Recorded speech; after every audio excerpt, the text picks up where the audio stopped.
For anyone interested, I will be starting my Persona 5 Royal Let's Play on Twitch on the 31st, which is the day it releases. Please follow my Twitch or Twitter for updates, come by, and we'll have a great time. Now, on with the video.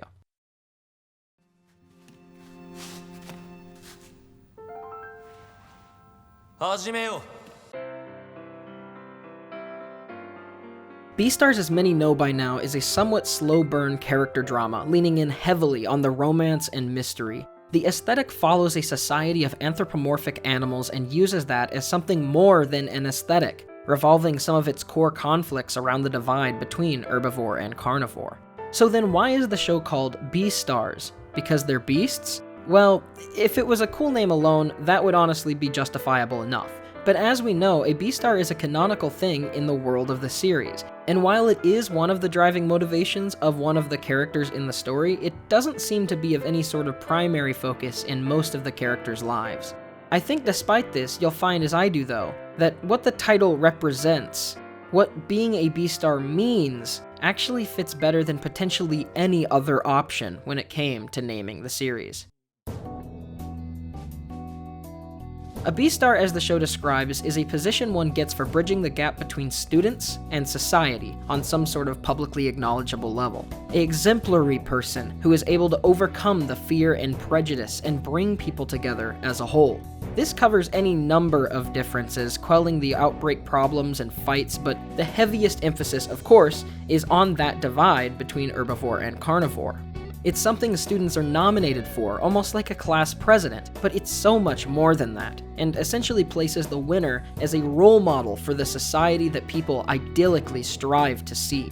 But that connects much more personally with the characters than I think it would first seem. The ethos of what a Beastar is, I hope you will agree with me on this video, is an ethos that runs through the veins of almost all of our lead characters. Before that though, something done fantastically in Beastars is the scenarios and contexts that the many carnivore and herbivore conflicts are placed in.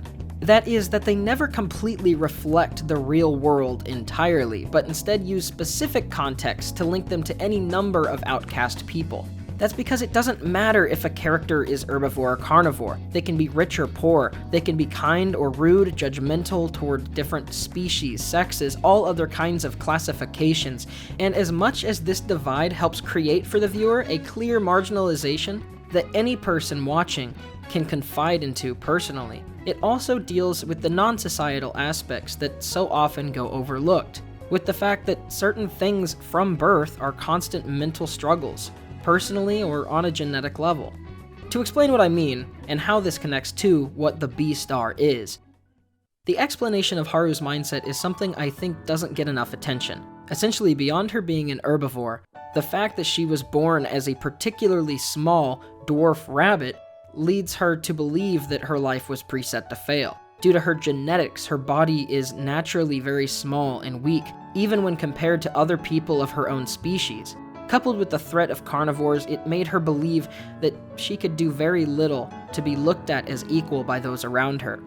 Being pitied when other people see her, she hated that. She wanted to be looked at for who she felt she was, and while she doesn't seem to be satisfied in it, her promiscuity was the way that she got girls to see her as competition, a threat, and boys to see her with appreciation, and worry and care about her as who she really was. While not a positive image at all, she was able to give herself power in others' eyes through the only thing that in the moment she could think of, trying to unshackle herself from the unique limits that she had from birth. Plenty of people are born with elements, big and small, limiting conditions, and I think that the parallels between this aspect for the characters is just as important as the societal ones people are focusing more on.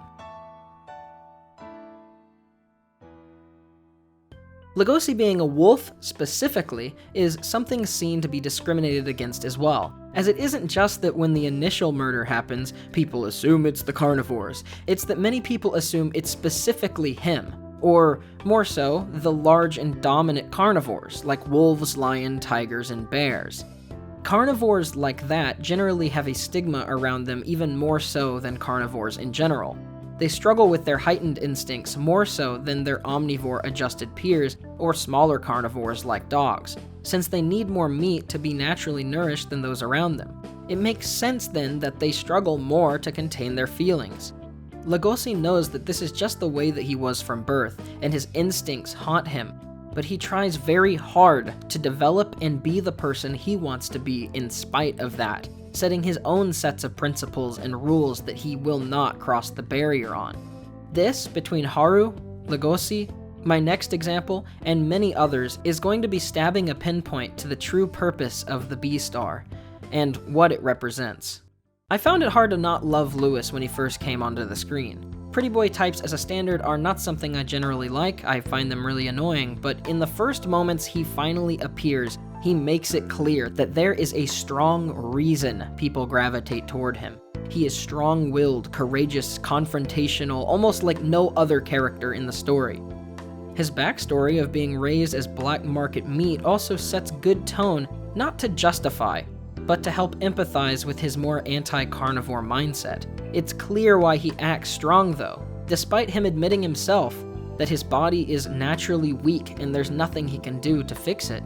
He rejects that with all of his being. Work harder, be more aggressive, more precise. If being an herbivore means innate weakness, then he will create a beacon for himself, separate from this stereotype, breaking free. His drive to be an herbivore and a Beastar is also a statement to his strength, because he, under natural circumstances, would have little chance to stop a strong carnivore if things got physical. But his pure strength of will drives him towards success. This is not to say that the characters are ideal, which is what gives them such relatable depth in the first place. They know that they want to grow and become the people that they want, which is something we empathize with, but it doesn't mean that they always take the most ideal steps to cope or to do so.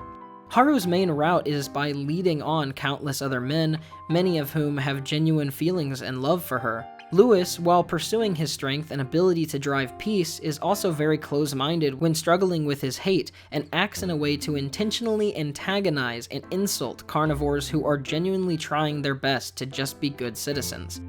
Legosi offers a possible yin to the yang situation. He has moments where he gives into his carnivore tendencies, but I think embraces something that Lewis says to him early on.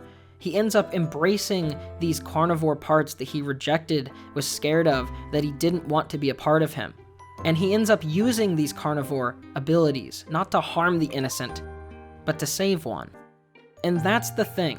Through their flaws and mindsets, we see that it isn't just rejecting the way that they were born to embrace who they are, but realizing part of who they were born as uniquely situates them to take certain actions. The social statement of Lewis being a Beastar only works if he's an herbivore. Legosi only possesses that physical strength to save Haru because he is a carnivore, a wolf. It's a great message and dichotomy, flowing both ways through all of the characters. So then, coming to my main point. What is a Beastar? Being a Beastar is the ideal. It shows that you see and operate as though people are just that. People. With different lives, struggles, differences, but all in all, they have equal right to live. It shows that you are not destined to give in to your innate desires, or your path is preset for you just because of who or where you are, destined to be subservient under those more powerful than you. It's that you possess within you the strength to deny your societal placement, your urge, reclaiming who you say you are, giving hope to yourself and others that they are more than what they eat, more than the social, economic, and physical. The title of Beastar is the hope that society needs to continue, that anyone can determine the route their life takes, and nothing can get in their way. And all of this that I'm explaining is exactly what you see represented through the characters, at least the three that I highlighted, Haru, Legosi, and Lewis. Through all intention and representation, the title of Beastars makes sense, because these characters are, in every sense of the word, Beastars. Thank you so much to Single Way Out, Whizbang 2093, Dolphinos, Frillneck Lizard, CJ Sam Lloyd, Jose Ramirez, and all of my other patrons for gratefully sticking by me as the quarantine ramps up. Another reminder that I will be streaming Persona 5R when it comes out on the 31st, so please follow my Twitch and Twitter for updates. I'd hugely appreciate if you came by. I try to read the chat as much as I can. And finally, I hope to see you all soon.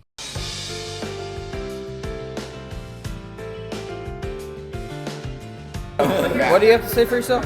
I love hiding in public. Subscribe to him. And maybe subscribe to me. I'll be honest, that's not what I expected.